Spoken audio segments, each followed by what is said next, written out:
All right, guys, thanks for tuning into the live today. So we got a lot of stuff that we're bringing for you today. And if you guys are in a position right now where you're trying to lose a significant amount of weight, you're going to want to tune into this live because there's going to be a lot of things that we're going to cover here. We're going to be talking about, what are the things, the steps that you can start taking to actually start making some reasonable progress and sustainable progress.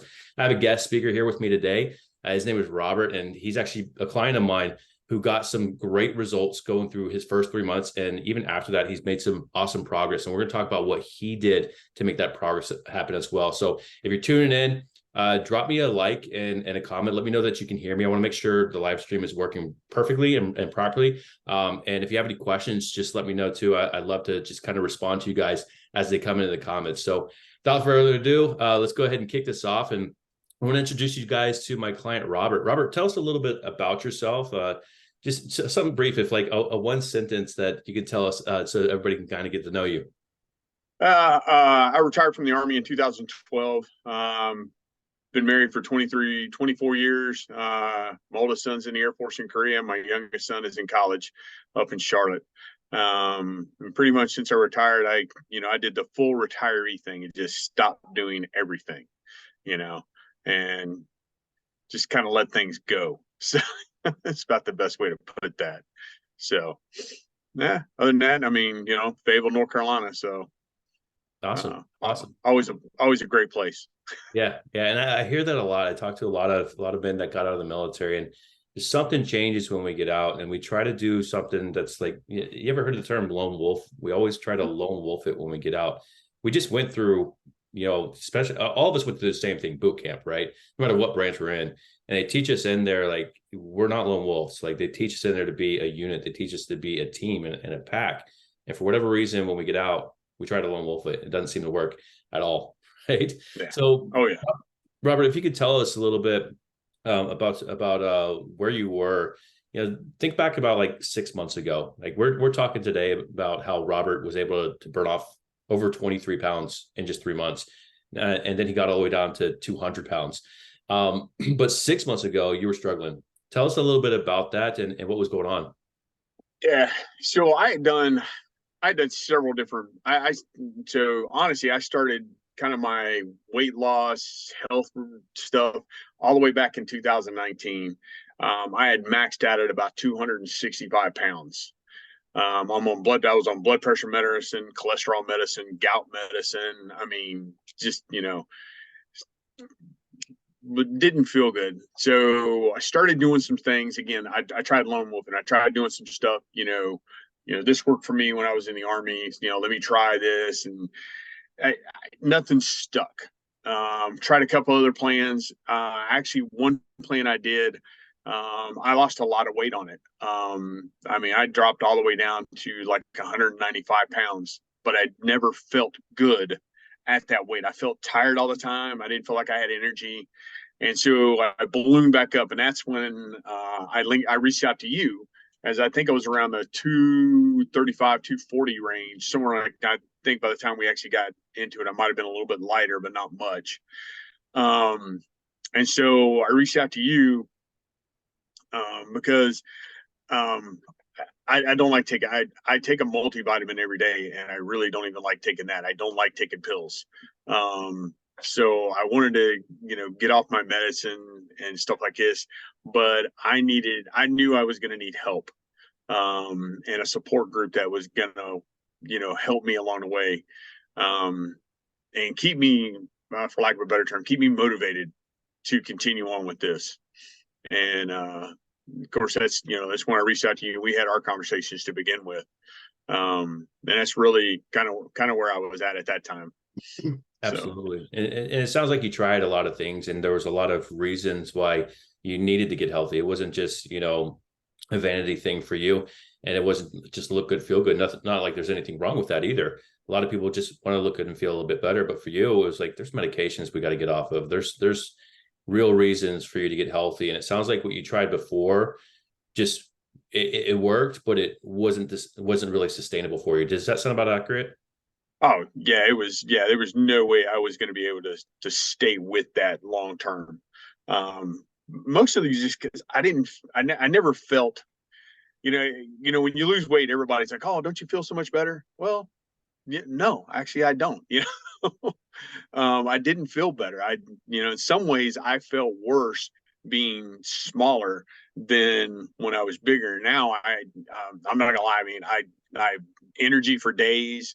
Um, uh, I get more compliments now than I did, even a year ago. Um, but again, I think a lot of that has to do too with I've always been a very confident person, but I think I have more confidence in myself now because of what I've done and everything like that. So Awesome. I love that. And just kind of rewinding back to the time that you're overweight, like how was that making you feel that not only did you get the weight off before but couldn't keep it off, but maybe just before the time we started talking, what were you feeling in that moment? frustration would not being frustrated would not be a good term.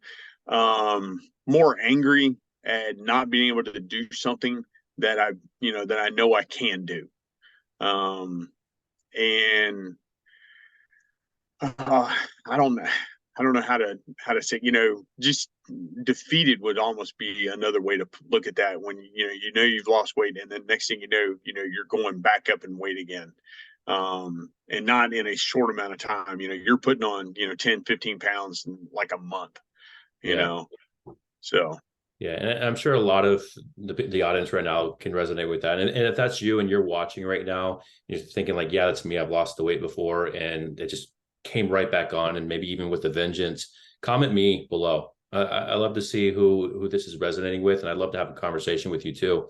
But Robert, so you've obviously changed some things, but before we get into the things that you actually changed, tell everybody what was your actual goal? Like, what were you trying to accomplish? so my initial goal was just 210. I wanted to get down to 210 pounds and come off my meds. And I have a slightly larger frame, being at 6 foot. And I thought 210 pounds was, probably a decent weight for me. And I've been there before. And I was comfortable at that weight. Um, and we hit that. I mean, we hit 210, real quick, you know, and so we're like, well, hey, let's go 205, and then I think in a couple more weeks we hit 205 and we're like, hey, let's go to 200. Now, to get to 200 was a little bit of a struggle. But um, it was a good struggle. It wasn't like I was, um, you know, really beating myself up or anything like this. So, but yeah, the original goal was 200 and to get off meds, and to be able to, pretty much do anything I wanted to do without being, winded or, 10 minutes into a walk, slowing down or something like that. So, Yeah, absolutely. And I remember those conversations we had as we kept crossing off these benchmarks, getting past the 210, and we're thinking like, well, okay, what's next? Let's go 205. And yeah, when we got closer to that 200, it was getting a little bit harder, but that's because, or actually, I want you to tell people why was it getting so much harder to get closer to that 200 pounds? I don't, I honestly, I honestly don't know why, but it was just, I mean, I was doing everything I could. The workouts were good. It was just, I think because my body had gotten to that weight and they're like, hey, we're good. And I'm like, yeah, but we could be better.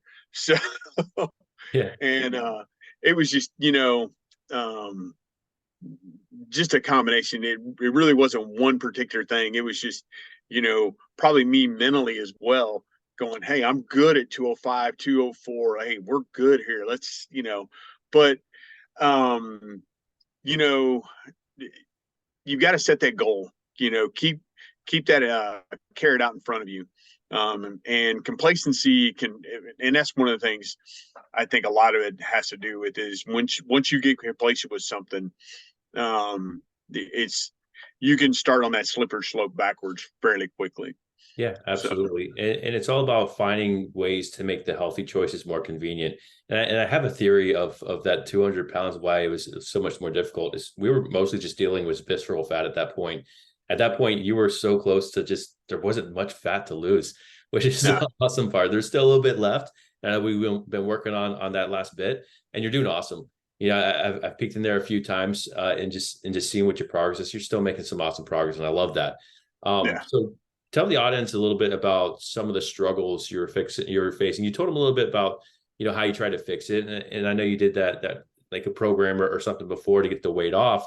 But what had you tried anything recently, like maybe just before you reached out to me? Was there anything specific that you tried? Well, I did I worked, I looked at that program V-Shred, which it was okay. And then I did a whole meal plan thing. That's where I really lost a lot of weight. But again, I just never felt good doing it. And I think a lot of it had to do, one of the things I like with your program versus some of these other programs, which are more self-led, is there's a ton of reading you've got to do. And if you're not really wanting to read, or you're not a big reader, you're never gonna find what they're trying to get across to you. That's one of the things I like about yours. You give us stuff to read, but you also have videos that explains what you're reading. So you can kind of skip, it's kind of like a clip notes, which helps out a lot. And honestly, I don't think I was ever truly in the mindset that I was ready mentally to do what I've done with you. And I think when I made the decision to join you, mentally I was ready. And I think that has a lot to do with it. You can make progress, but if you're not mentally 100% or even 110% committed to it, you're not gonna make the progress you really need. Absolutely. Um, Absolutely love that. And yeah, the resources, there's everyone's got some resources, but I think one of the most powerful things we did is we worked together on it, right? I may mhm. have given you some resources, but you and I hopped on calls and we just talked about, hey, what's the struggle? How are we going to get through this, right? Because you made the progress, right? Yeah. I wasn't over there slapping burritos out of your hands, right? Oh And no. slapping sandwiches out of your hands, but you decided like, hey, you know what? This is the stuff that I think is going to fit me, and this is the stuff that's going to fit my lifestyle, and so I'm just going to do it, right? And it wasn't super hard, was it? It was a lot of the No. stuff that we talked about were things that were simple, right? So what's some of the things that you think of, like what sort of changes did you make maybe in the past like 4 months that really started showing some progress for you? The biggest one, which really wasn't that big of an obstacle for me to overcome, was getting into the routine. I think the first thing that we established was doing that 5 minute morning movement, which is, if you're not doing it, I mean, that gives you a little bit of boost. It gives you a nice little kick in the morning, and gets that blood going, gets your brain starting to think. Um, like, I mean, even for me, because I work out in the morning, but I get my 5 minutes of movement in, and I have to drive for about 20 minutes, so I'm wide awake. I'm not just getting up and and then going into work. Um, so I'm awake when I'm on the road, so I get to see everything. I'm paying attention to what's going on around me and stuff like this. I'm not just in a drone mode and just driving.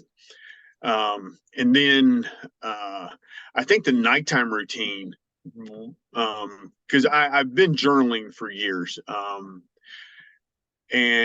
doing the nighttime routine and shutting everything down uh, was really another way, because I can fall asleep in minutes regardless of what I've done, but being able to slowly, within that 45 minutes to an hour before I actually lay down, get my mind to just start to decompress, so to speak. I think that really was one of the other big things. I love that. um, and I remember one of the conversations we had, we were talking because I'd been looking at meal prepping, and it this still sticks with me. Meal prepping. If you make your lunch the night before, that's meal prepping. And I love that.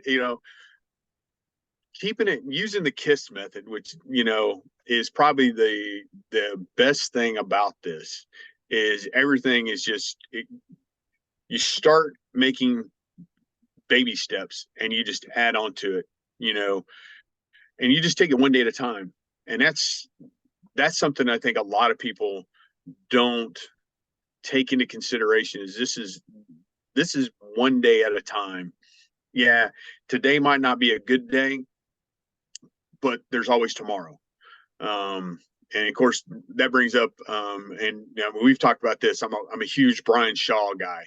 I love Brian Shaw. And one of his best quotes is "Be stronger than your excuses." Because I mean, there's been times where that alarm clock goes off, and I'm like, oh, I do not want to get up, but I get up. I do my 5 minutes of movement. By that time, because we talked about the motivation thing. Motivation is what? Movement. So I get up, I do my 5 minutes of movement, brush my teeth, put my clothes on, grab my stuff as I'm, getting ready to head out the door. But I'm moving. And I think that's something that's probably the best thing right there is just, don't, I've had issues with my shoulders. We talked about that, I had a little problem, but I still kept, I might not be doing the amount of weight I was doing, but I'm still doing something. And I actually had a conversation because, this last week was an extremely busy week for me. And on top of that, my wife had to go out of town, so I had to take care of the dogs. So I couldn't go into work to get my gym time on. But I've got bands at home. I've got a kettlebell at home. So I did a workout at home. I don't think it was as intense as I needed it to be, but I still got it done. And I added a few more things throughout the day as well. And that's the other thing that, we had talked about, doing the 2% movement throughout the day. And one of the things that really stuck with me was, if we're doing, say it's a back by day for examples, you utilize your, that movement period, on, do bicep curls, do something for your back, but keep it in line with what you're already doing throughout, what you're already doing with your workout. And I do like that idea and that concept. I love that. Gives you a little bit of focus for what you need to do. So absolutely, and I love that they share with, if you guys are listening, Robert's telling you guys some gold here, right? There's basically what he's telling you is just layering those steps in there. A lot of the issues with diet plans that are out there right now, and even some fitness plans out there, it's go, right? Go 110%, work against yourself. And that's the only way you can get healthy. They do some of those things right. It can help you get some weight off, can help you get a little bit healthy. As Robert explained, he did something that got the weight down, but it wasn't sustainable for him, and he was miserable. And those are what I call Band-Aid routines, right? They don't really address the problem. Robert, you and I, when we talked every single week, we were addressing the issue. We were layering in things step by step in the right order. And it was things that you can do and complete that can be ingrained in your life. Right? Would you agree? We agreed to, like, that 5 minutes of morning movement. That's something you can do the rest of your life. It's easy. It's not squats and push-ups and deadlifts. It's neck rotations, bear huggers, and arm circles. Right? It's not something crazy at all. It's just something that is ingrained in you and becomes a part of you. Right. And so I love that you shared that with everybody here. Another question is what's your life like now? Like how are things now that we've gotten that weight down? What's everything? How's everything going now? Well, I'm wearing, it's very superficial right now so one of the things was, when I got to my 200 goal, I have treated myself. I got me some Brian Shaw swag. But I ordered large shirts. I haven't worn a large shirt in, I don't know how long. I've been in double X's. Some of my shirts are triple X. Just because of what size I was. So being able to order a large shirt, and I've already had to go out and buy like 3 or 4 new pair of pants that are all 32-inch waists. I haven't been in a 32-inch waist since like 90. So I talk to, I've always been kind of a confident person anyway. But my confidence level is even higher now. I have to keep it in check so I don't get into the cocky mode. But like I said, just energy all day, that's probably the biggest thing is I'm not having to worry about, oh, I'm tired, I don't feel like doing this. I've got energy. So I don't have to worry about that. I love that. Um, having people that I've known for several years coming up to me and goes, I don't recognize you anymore, you know? And so it's just, excuse me a minute. That's my wife trying to call in. Um, but, that just that in and of itself, and people ask me, hey, how did you do this? How did you do this? And kind of being able to explain the process, um, on what's kind of needed. The layering effect is probably um, the easiest way to explain it. You're not jumping into the deep end of the pool. You're walking in and you're walking, and you're gradually going into a swim. You're not just jumping in and hoping you can survive. And that's actually been probably the best way, because it makes it sustainable. It ingrains in your brain, what you need to do, and to keep doing it on a regular basis. One of the things I found out is I like certain tomatoes. They're not red; they're different colors. I like the yellow, I like the orange, and there's a like an olive kind of orangey green one that I really liked. So I found out I do like tomatoes. I just don't like what everybody else likes as far as tomatoes go. Awesome. I love it. Yeah, it's about layering these things in and finding a way to make it sustainable. The only way you can do sustainable is here's the cliff notes. And I told you this since day one. The cliff notes of having something that's sustainable is the ability to do something consistently and do it well. And if you don't like it, you don't enjoy it, or it's just not something that you can ingrain, you can't do it consistently and well, right? You're likely to just go back to the old ways. And that's why a lot of people put weight back on after these other type of diet plans. They'll get weight off quickly. Awesome. But if they didn't change any of those behaviors that you and I talked about changing for you, Yeah. the weight goes back on. And statistically, like I think the number right now is around 48% of people diet successfully every single year. And it's somewhere between 89 to like 95% of the people that actually diet successfully put the weight back on. The majority of the people getting the weight off are putting it back on. And that's because you're not addressing the issue. It's because you're not addressing what got you there in the first place. And that's how you live that sustainable lifestyle. That's how you actually get healthy. It's fixing what got you there in the first place, not finding some random band-aid that you can slap on and say, okay, this is going to work. It'll get it off. Will it? Maybe. Right. But is it something you can do forever? Probably not. Right. Yeah. You have to find things that you can do forever. So Robert, I want to ask you, for anybody that is on the fence right now about getting healthy, because I know it could be scary, right? I get it. We're asking you to change your status quo. You got to do some things differently than what you're normally used to. And that can be scary for some people, trying to change some behaviors that they have. Behavioral change is scary. I totally get it. You don't want to, you have that fear of like missing out of something that's you're previously done before. What sort of advice would you give people that are on the fence about getting healthy? Your life is going to be so much better the healthier you get. I mean, that's the only way. I mean, that's the best way I can put it is you're not going to miss out on anything. You're actually going to gain more experiences the healthier you are.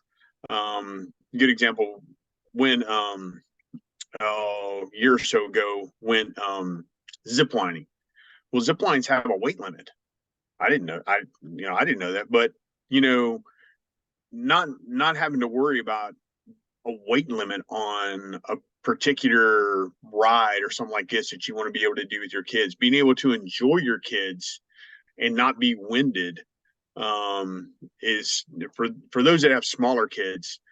My kids are adults, so I don't necessarily have to worry about that. But we do a lot of outdoor activities when we get together. Like we like to snowshoe or snow ski, and there were times when, matter of fact, my wife just pulled up a picture that hit her memory the other day of us out there, and I was in a poofy jacket that didn't really look poofy; it looked more stretched.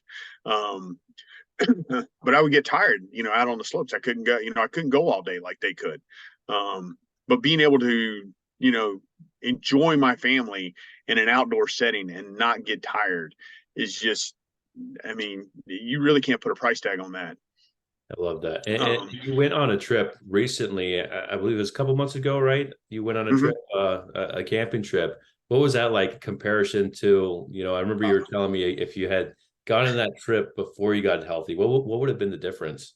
Not doing some of the climbs that we did because we actually were climbing a mountain that had cables and ladders, and I would not, I would have even tried it because I knew it was going to be too much work, and I would have been completely burned out by the time we even got up to the top. And we were with another couple, and actually when we were coming down, I actually had to lead the group and kind of almost sprint up the rest of the mountain just to feel like I had gotten a better workout. Not only before you couldn't have even done a lot of the stuff, but now like you were just ahead of the pack the Oh whole yeah. time. How did that Oh feel? my. Oh, it's hilarious. My wife is always, anytime we walk with a group now, she's like, "You need to walk in the back because you walk too fast for everybody." So I'm like, "Okay, you know, I'll somewhat enjoy it, but it's like every day at lunch I do about a mile and a half walk, and some of the guys at work is they see me and everything like this, and they're like, "Dude, you walk at a pace." I think I'm averaging like a 3.25 mile pace, or yeah. Nice, So nice, yeah, awesome. Awesome. And Robert, I appreciate you sharing with everybody, how you got there and where you're at now and how important it is to actually consider your health, but also how important it is to actually do it the right way, right? uh, Making yeah, the significant changes one step at a time, piece by piece, introducing the right order. So, if those of you that are watching and this is resonating with you, and you're feeling like, I need to try something, I need to do something about this, like it's dire, and I need to get medications off. I need to get more energy. I need to get this weight off. I want to look better, feel better. Comment me below. I would love to have a conversation with you, to talk to you, and see if it's even a good fit for you. Right, just a conversation. I would love to share with you some more details about what that might be like for you. So, Robert, I appreciate you sharing your story with everybody. We're going to end the live here now. Again, those of you that are curious about what it takes to actually go from a position of trying to get off, 23 pounds in just 3 months, or more than 23 pounds in just 3 months, or even more, just comment me below, and I will be reaching out with you within the next 24, 48 hours, and so we can have that conversation. All right. So I hope everybody has an awesome weekend, because we're going to be going